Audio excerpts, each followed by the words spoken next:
Assalamualaikum warahmatullahi wabarakatuh. Saya Nisa Mutiara Amalia. Saya akan menjelaskan tentang syarat-syarat urf sebagai sumber hukum.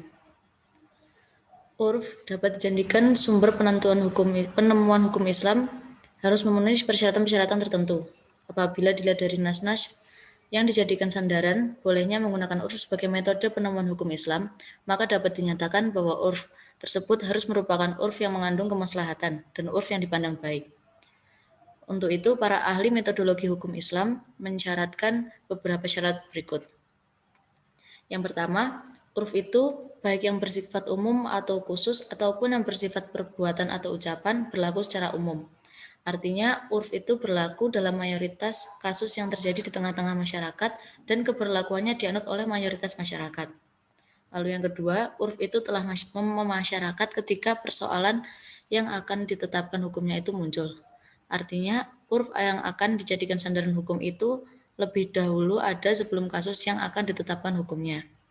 Yang ketiga, urf tidak bertentangan dengan yang diungkapkan secara jelas dalam suatu transaksi. Artinya, dalam suatu transaksi apabila kedua belah pihak telah menentukan secara jelas hal-hal yang harus dilakukan, maka urf itu tidak berlaku lagi. Atau dengan kata lain, tidak terdapat persyaratan yang mengakibatkan urf atau adat kebiasaan itu tidak dapat diterapkan sesuai dengan ketentuan-ketentuannya.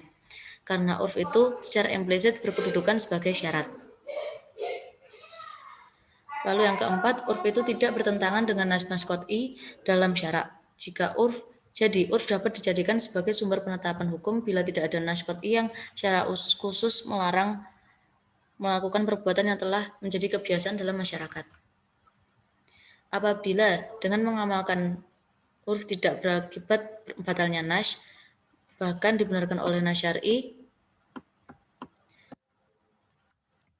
atau dapat dikompromikan antara keduanya, maka urf tersebut dapat dipergunakan. Dengan persyaratan tersebut di atas, para ulama memperbolehkan penggunaan al-urf sebagai sumber hukum Islam. Sekian penjelasan dari saya. Wassalamualaikum warahmatullahi wabarakatuh.